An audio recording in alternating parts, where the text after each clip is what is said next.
कहानी एक ऐसे आदमी की है जो अपनी फैमिली के साथ घूमने निकलता है, लेकिन बस $50 बचाने के चक्कर में उसने एक आदमी से ऐसी फिशिंग बोट किराए पर ले ली जिसमें बहुत सारी दिक्कतें थीं। प्लान ये था कि वीकेंड पर पत्नी और बच्चे के साथ कैरिबियन समंदर की खूबसूरती एंजॉय करेगा, लेकिन उसे जरा भी अंदाजा नहीं था कि ये सस्ती डील उसकी पूरी फैमिली को मौत के बिल्कुल किनारे ला खड़ा करेगी। कहानी की शुरुआत में जैक अपने बेटे को बोट पर बैठाकर समंदर की लहरों के बीच मस्ती कर रहा होता है। ठंडी हवा चेहरे से टकरा रही होती है, हंसी की आवाजें चारों तरफ गूंज रही होती हैं। सब कुछ शांत, सुंदर और परफेक्ट लगता है, लेकिन ये सुकून ज्यादा देर टिकता नहीं। तभी जैक की पत्नी को एहसास होता है कि बोट अब काफी दूर निकल चुकी है। किनारे की इमारतें दिखनी बंद हो जाती हैं। उसके मन में घबराहट घर करने लगती है। वो बार बार जैक से वापस लौटने को कहती है। जैक भी बोट मोड़कर वापस जाने ही वाला होता है, तभी उनका बेटा दूर एक छोटे से द्वीप को देख लेता है और जिद करने लगता है कि वहां जाना है, एक्सप्लोर करना है। पत्नी पहले तो साफ मना कर देती है, लेकिन बच्चे की मासूम जिद के आगे आखिरकार झुक जाती है और वे लोग उस द्वीप की ओर बढ़ जाते हैं। यही वो सुनसान वीरान द्वीप होता है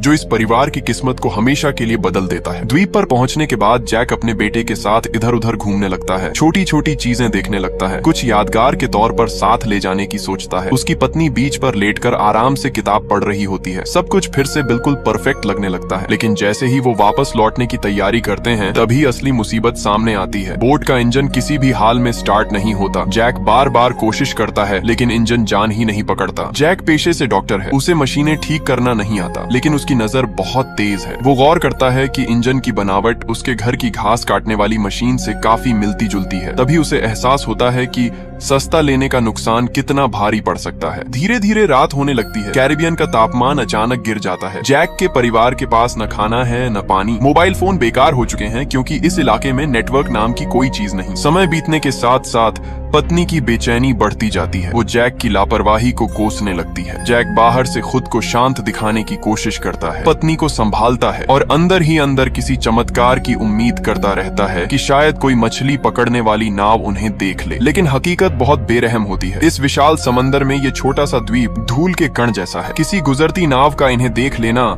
लगभग नामुमकिन है। अगली सुबह हालात और भी खराब हो जाते हैं। बोट अब भी ठीक नहीं हुई होती और उनका बेटा डिहाइड्रेशन का शिकार होने लगता है। सिर्फ 2 घंटों में उसकी हालत तेजी से बिगड़ती है। पहले चेहरा पीला पड़ता है, फिर दिल की धड़कन तेज हो जाती है, सांसें कमजोर पड़ने लगती हैं और बच्चा आधी बेहोशी की हालत में चला जाता है। डॉक्टर होने के नाते जैक अच्छी तरह जानता है कि बच्चों के लिए डिहाइड्रेशन कितना जानलेवा हो सकता है। हर एक मिनट की देरी उसके बेटे की जान को और खतरे में डाल रही थी। जैक समझ जाता है कि अब इंतजार करना मौत को बुलाने जैसा है। वो एक बेहद जोखिम भरा फैसला लेता है। पेड़ों की पत्तियों से बोट पर एक अस्थायी छांव बनाता है, पत्नी और बच्चे को बोट में बैठाता है और खुद बोट के किनारे लटक कर हाथों से पानी में तैरते हुए बोट को आगे बढ़ाने की कोशिश करता है ताकि किसी टूरिस्ट एरिया के पास पहुंच सके और शायद कोई मदद मिल जाए। प्लान अच्छा था, लेकिन शरीर की भी एक हद होती है। लंबे समय तक मेहनत करने के बाद जैक पूरी तरह टूट जाता है, थककर बोट में गिर पड़ता है और पत्नी बच्चे के साथ बेहोश हो जाता है। छोटी सी बोट यूं ही समंदर में भटकती रहती है। जब जैक की आंख खुलती है तो वो देखता है कि बोट एक और सुनसान द्वीप के पास पहुंच चुकी है। सूरज अब भी आग उगल रहा होता है। जैसे तैसे वो खड़ा होता है, तभी दूर से एक मछली पकड़ने वाली नाव आती दिखाई देती है। जैक की आंखों में जान आ जाती है। वो पत्ते उठाकर पूरी ताकत से लहराता है, चिल्लाता है। इस बार किस्मत मेहरबान होती है। नाव में बैठे 2 मछुआरे जैक और उसके परिवार को देख लेते हैं। वे उन्हें पानी देते हैं, पत्नी और बच्चे की हालत पूछते हैं। जैक को लगता है कि आखिरकार उनकी जान बच गई, लेकिन उसे जरा भी अंदाजा नहीं होता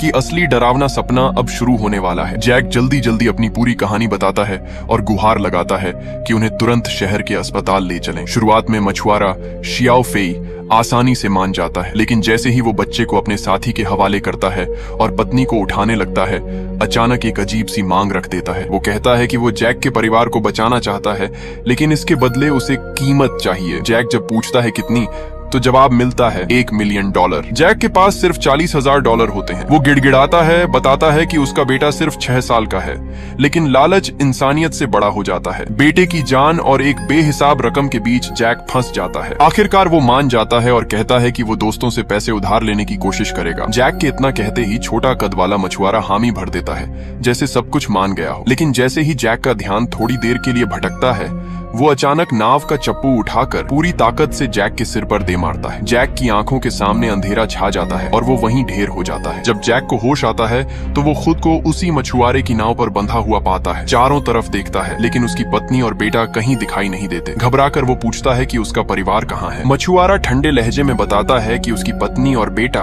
अभी भी उसी सुनसान द्वीप पर हैं और उस द्वीप की लोकेशन सिर्फ उसे और उसके साथी को पता है। वो साफ शब्दों में चेतावनी देता है कि अगर जैक ने $1 मिलियन नहीं दिए या पुलिस को खबर की तो वो जिंदगी भर अपने परिवार को दोबारा नहीं देख पाएगा। उसका साथी, जिसे सब शियाओबाई कहते हैं, पूरी बातचीत के दौरान चुप रहता है। उसकी आंखों में उलझन और अपराध बोध साफ झलकता है, लेकिन वो न तो बीच में रोकता है न ही जैक के लिए जरा सी भी हमदर्दी दिखाता है। ऐसा लगता है जैसे वो इस पूरी फिरौती की कहानी का सिर्फ एक मूक दर्शक हो। अब जैक के पास कोई रास्ता नहीं बचता। उसे मजबूरी में चुपचाप नाव को शहर की तरफ बढ़ने देना पड़ता है। किनारे पहुंचते ही मछुआरा उसे एक फोन बूथ पर ले जाता है और दोस्तों से पैसे मांगने के लिए मजबूर करता है। परिवार की जान बचाने के लिए जैक कांपती आवाज में एक एक करके फोन करता है। पहले वो मदद की गुजारिश करता है, फिर हालात ऐसे हो जाते हैं कि उसे भीख मांगनी पड़ती है। वो किसी को सही रकम नहीं बताता, बस इतना कहता है कि जितना हो सके उतना जल्दी भेज दें। शाम होते होते मछुआरा उसे बैंक ले जाता है। खाते की जांच होती है और सामने आता है कि जैक के पास सिर्फ $1,90,000 है। 1 मिलियन से बहुत कम। ये उसकी पूरी जिंदगी की जमा पूंजी होती है। मजबूरी में जैक सौदा करने की कोशिश करता है। मछुआरा कुछ देर सोचकर मान जाता है।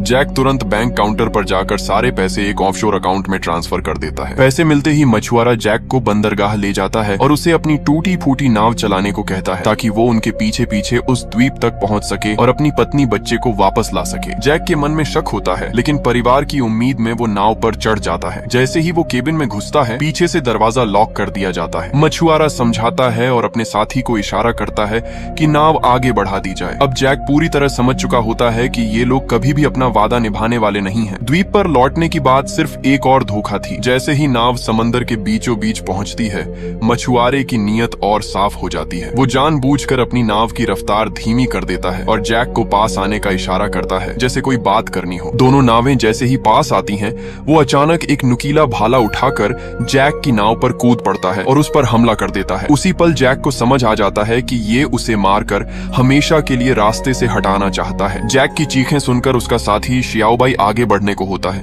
लेकिन मछुआरा भाले से उसे धमका देता है। डर और अपराध बोध के बीच फंसा शियाओबाई फिर पीछे हट जाता है। मछुआरा जानता था कि अगर जैक जिंदा बच गया तो वो सरकार और पुलिस तक पहुंच सकता है और इसका खामियाजा उसके अपने परिवार को भुगतना पड़ सकता है। इसी डर की वजह से वो हत्या का रास्ता चुनता है। वो जैक की नाव के नीचे छेद कर देता है और बिना एक पल गंवाए अपनी नाव लेकर दूर निकल जाता है। ठंडा समंदर का पानी तेजी से जैक की नाव में भरने लगता है। अगर वो समय रहते बाहर नहीं निकला तो उसकी मौत तय थी, लेकिन पत्नी और बच्चे की याद जैक को हारने नहीं देती। वो केबिन में कुछ भी ढूंढने लगता है जिससे बाहर निकल सके। आखिरकार उसे इंजन का गियर हैंडल मिल जाता है। वो पूरी ताकत से उस हैंडल को कांप पर मारता है, बार बार पूरी जान लगा कर, लेकिन कांच टूटता नहीं। साफ पता चलता है कि मछुआरा पहले से ही सब इंतजाम करके आया था। ये उसका पहला जुर्म नहीं था। आखिरी पल में जैक को एक तरकीब सूझती है। अगर कांच नहीं टूट रहा तो वो दरवाजे के फ्रेम के आसपास की लकड़ी तोड़ने की कोशिश करता है। लगातार मेहनत के बाद आखिरकार वो कांच निकालने में कामयाब हो जाता है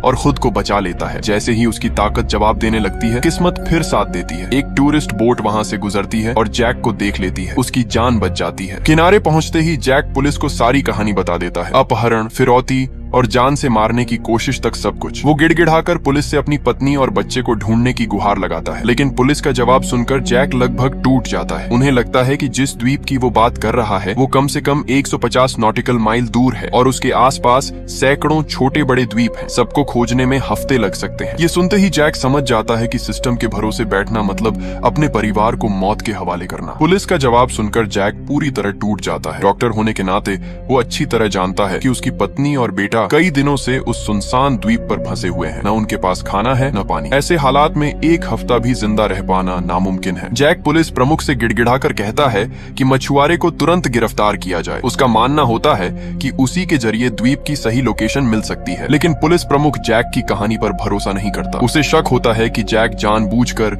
निजी नाव लेकर दूर गया, फिर एक अनजान ऑफशोर अकाउंट में $1,90,000 ट्रांसफर किए। पुलिस को लगने लगता है कि जैक ने ये सब बीमा के पैसों के लालच में किया है और मछुआरा सिर्फ उसकी बनाई हुई कहानी है। जब ये शक दूतावास तक पहुंचता है तो वे तुरंत जैक के परिवार की तलाश रोक देते हैं और केस को मर्डर इन्वेस्टिगेशन में बदल देते हैं ताकि सरकारी संसाधन बर्बाद न हो और टूरिज्म की छवि खराब न हो। पुलिस का शक और सिस्टम की बेरुखी जैक को साफ समझा देती है कि अब कानून के भरोसे बैठना बेकार है। गुस्सा और बेबसी मिलकर उसे एक खतरनाक फैसला लेने पर मजबूर कर देते हैं। वो खुद अपने तरीके से अपने परिवार को बचाने का फैसला करता है। पुलिस की नजरों से बचकर जैक एक कैब पकड़ता है और सीधे समुद्री बाजार की तरफ जाता है। वो हर मछुआरे से उस आदमी के बारे में पूछता है, लेकिन वहाँ इतने ज्यादा लोग होते हैं कि कोई भी सिर्फ नाम और शक्ल के दम पर उसकी मदद नहीं कर पाता। तभी जैक की नजर ड्राइवर के हाथ पर पड़े पुराने जख्म पर जाती है। उसे याद आता है कि मछुआरे के हाथ पर भी ऐसा ही निशान था। ड्राइवर बताता है